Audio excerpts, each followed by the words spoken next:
Welcome to the closing table with Loans by Katrina. I'm glad you came back. If you're wearing a lot of hats, this episode is definitely for you.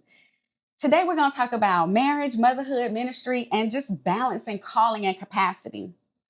So, are you feeling like you're pulled in a lot of different directions? You're questioning whether you're doing the right thing, if it's lining up. Do I have enough time? Am I running out of time? Do you feel like you're being overwhelmed with trying to be present and being intentional about your presence? This conversation is for you because sometimes that's how I actually feel and have felt in times. I wear so many hats. I'm a wife. I'm a mother to a 28-year-old son. I'm a nana. I have a 3-year-old granddaughter. I'm a minister, a business leader. Like, I have to look at it to make sure I get it all. I manage agents. I serve clients, all of the different things, loan officer. And every one of those roles requires something different from me. So I have to balance. I have to make sure more than anything that I'm balanced with him because that's where my moral compass is. That's where my center comes back at. Marriage requires a partnership. It requires communication and humility because there were so many times where I messed it up. My husband and I, we have been married now for 9 years in this coming June. I wish I can say everything was just perfect, but it wasn't. It hadn't been. It hasn't been. We had good seasons, we had ups and downs because we're both entrepreneurs, we're both business owners together and separate. And that means there is a balancing act. As a wife, my husband is my covering. So I have to be humble. I have to know when to step back. I have to know when to lean in, how to lift up. And sometimes that's difficult. As I talked about in the initial episode, I grew up in a situation where I was just learning and leading, and I just grew up where it was like, you need to learn everything you need to do so you'll always be able to take care of you. You don't have to depend on anybody else. Well, walking into a marriage, there is a dependence that occurs. There are some things that have to be released. There is a shedding of self. There is a stepping back. There is a stepping forward. And I had to learn that the difficult way, but I tell God, thank you. And motherhood requires presence and patience. Again, my mother was a single mother. She was 16 when she had me. So I got to see her work very hard. I got to see my grandmother. I got to see my aunts. I got to see my faux mothers and my faux aunts. I got to see them work really hard as it relates to showing up for their children. And there were some things that I said I wanted to do. And I did my best to be the best mother that I could be for my son. I showed up. Even when it was difficult, even when I had two laptops, three cell phones, and I was doing all the things, I'm sitting at the 50-yard line. Every time he looked up, he knew where he could find me because I was there, regardless of what was going on. Whether he was in Arkansas, Norfolk, Virginia, Greensburg, Pennsylvania, I showed up. Nana is a different season. It requires wisdom and softness. How I raised my son and how I Nana is very different. She brings out a different side of us all. And I love that. I love the becoming in this season. Ministry requires emotion and spiritual availability, not just for the young adults who I am responsible for supporting, but I'm also a spiritual advisor to a tribe. So I have to be present. I have to be empathetic. I have to be deeply rooted in my word so that I'll be able to support others. I have to always have an open ear, a listening ear. And in business, it requires structure and decisiveness. I have to know what I'm doing. I have to be knowledgeable and I have to show up the right way for my clients and my business partners. Managing agents because we do have a real estate agency. I'm a co-owner of that agency. It requires leadership without ego. It requires me to remember what it was when I first started, to remember that I didn't always get it right and I had support and assistance. So it looks very different. And the truth is, none of it, of all the things that I do, none of them balance perfectly. They just don't. But I steward them all very intentionally because I want to make sure that I'm being the best I can be, not perfect, just the best version of myself that I could be. There are days when I look at my granddaughter and her laughter reminds me why I work so hard. There are days when I look at my son's adulthood and it reminds me that consistency does pay off over time. Because even in looking at both of them, it required me to understand that I don't plot this course for them. I just get to be a observer, a participant. I get to sit on the sidelines. I get to be a cheerleader. I get to impart wisdom when called upon. I get to share information and love from a place that is just beautiful. There are days when my husband needs partnership more than performance. There are days when he doesn't need any of the business acumen and he just needs his wife to show up and be soft, be the soft place for him to land. And in the 9 years of marriage, I am just getting to the point where I'm able to truly balance that, if I'm being honest. Because every day, as my sister talks about it in her podcast, The New Wife, I become a new wife every day because he's a new version of himself every day. So it's ever evolving and changing. And there also are days when ministry requires me to show up emotionally when I'm exhausted, when I don't feel like it, when I am physically, mentally drained, or when I have my own stuff that I'm dealing with going on. But I have to show up because that is another part of my life. That is another gift that I'm responsible for stewarding. In the early years of my motherhood, when I was building my career, my son, he came right alongside of me. When I first became a real estate agent, I would take him with me to showings. When he was in eighth grade, he would be like, I want to be a real estate agent and I want to do this and I want to do that, because he saw how I would interact with people and how I would talk with people. And I learned that every business opportunity, being a mother, wasn't for me. I had to do the things that made sense that wouldn't pull me away from him. I had to do the things that brought balance and alignment.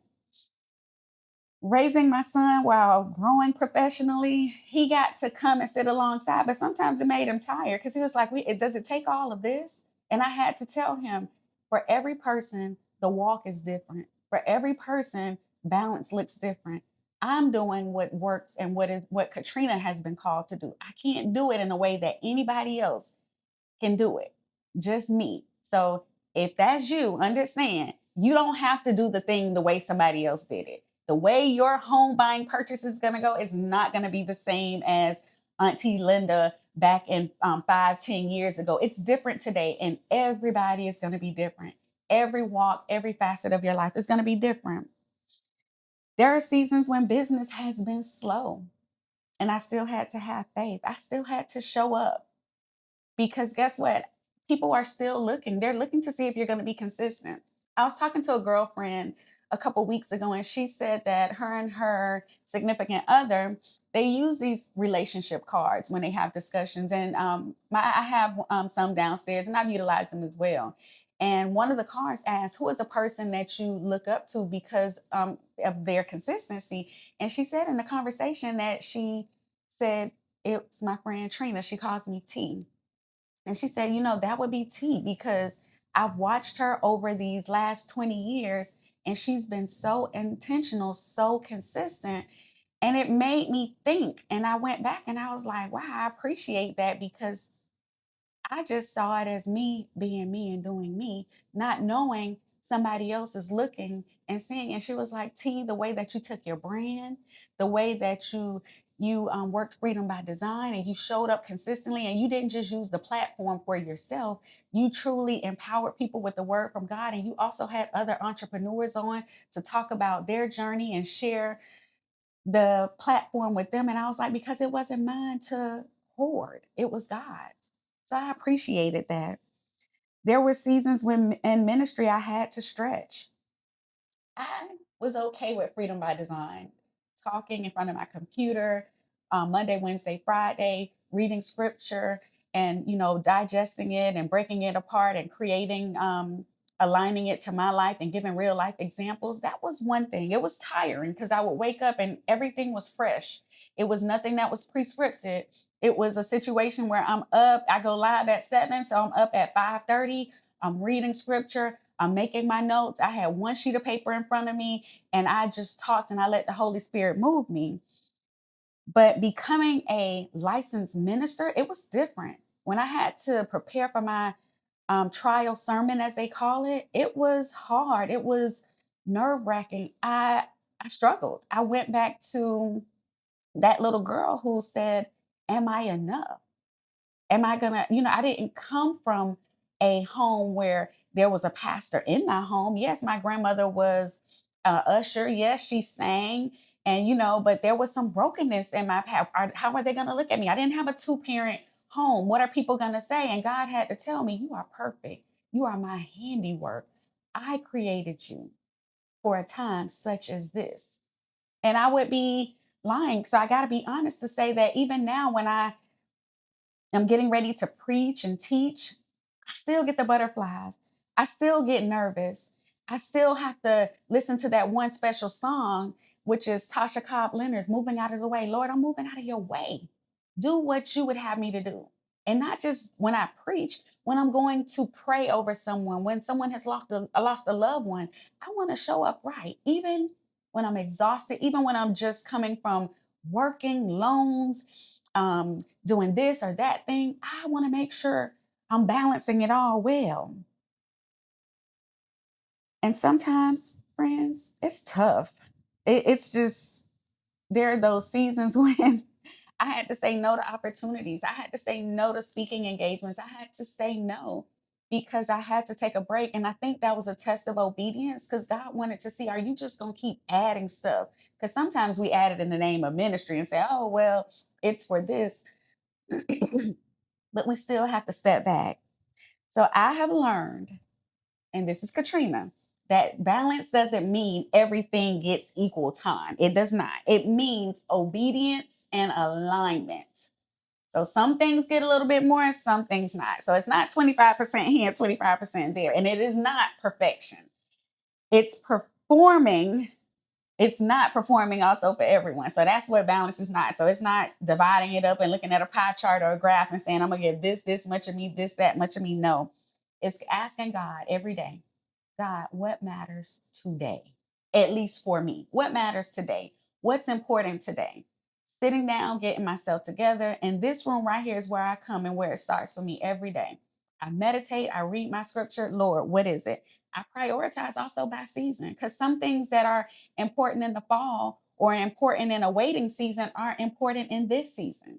Sometimes it's a doing season, a growing season, a moving season, a planting season.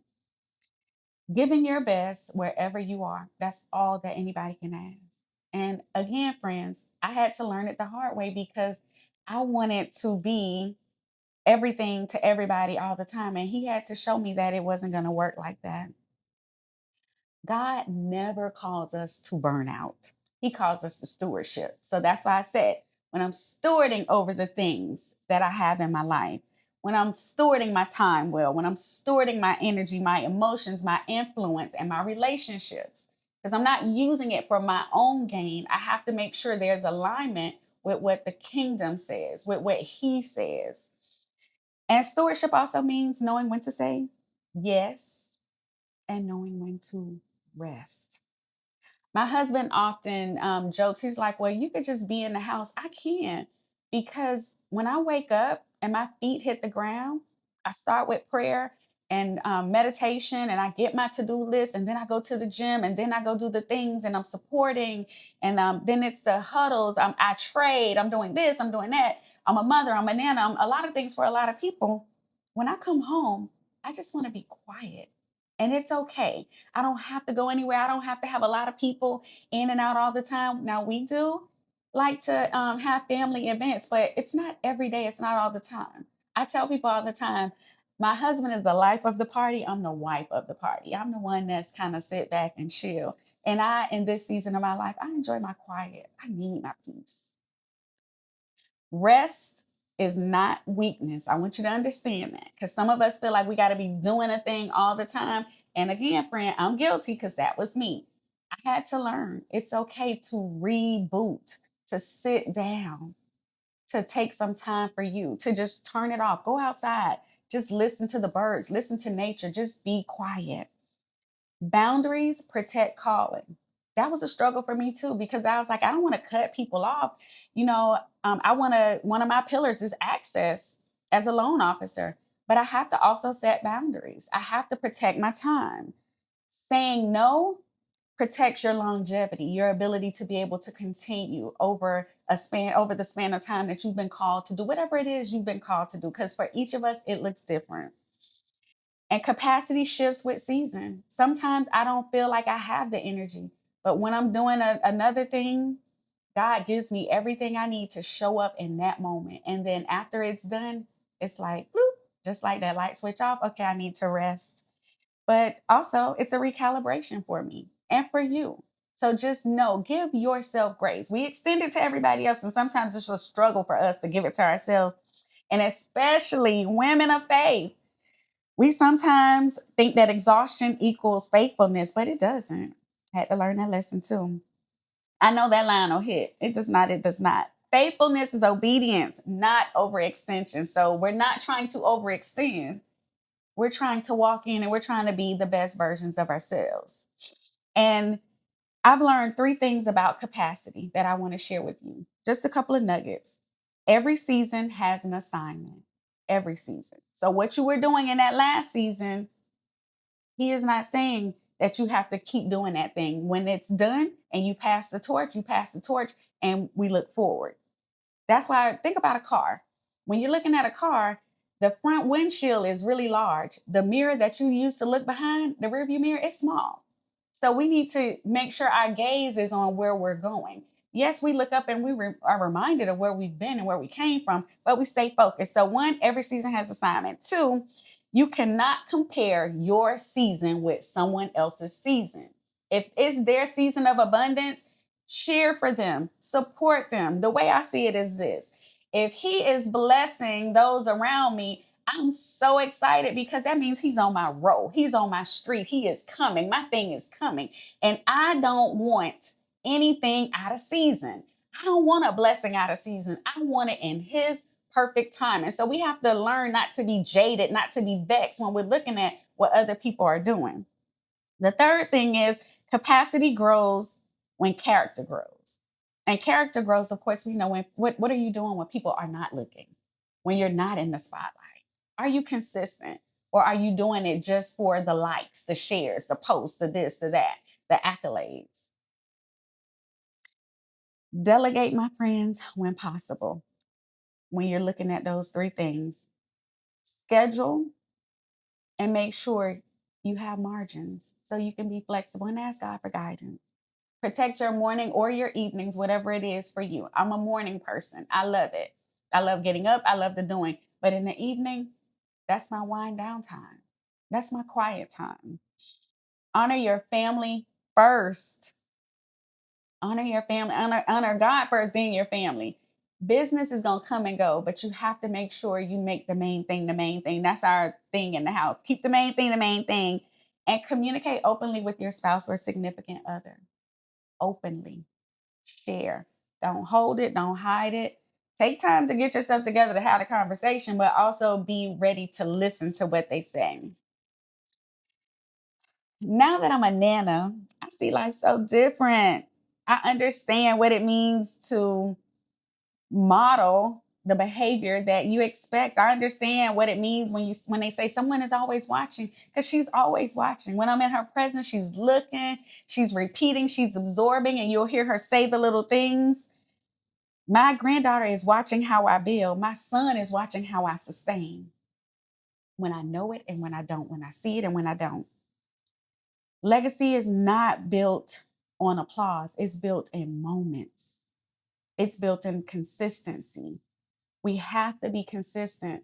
I keep going every day because if nothing else, when I leave here and my son is here, my granddaughter is here, and they interact with a person who knew me, I want them to be able to extend grace to them. I want them to have favor because they said, I remember your mom and she showed up for us this way, or she did this, or she was this kind of woman. So as a result, this blessing is going to overflow and extend to you. Connect directly. All of those things connect with your brand. Who you are, what you see. It's not what I say, it's what people see. I can tell you what my brand is to me, but it's what it looks like when people see it in action that makes the difference. So, if you're in this season where you feel like your capacity has been stretched, give yourself some grace. It's okay that you didn't get it all done. Don't worry about the checklist that you're like, oh my God, it's too much. You got to reevaluate the checklist because maybe it's too much on it anyway for one day. Now, I am a vision board person. I set the vision, make it plain. I have my vision board up in my office right now. I look at it, I see it daily, I keep it in front of me, but I'm not trying to check it off daily. I'm allowing life to happen. I'm giving myself grace. You are not failing, you are not behind. Despite what the world is doing, you are not behind. What's for you is for you, and nobody else can have it. I don't care what they do, it's yours. It's designed especially for you.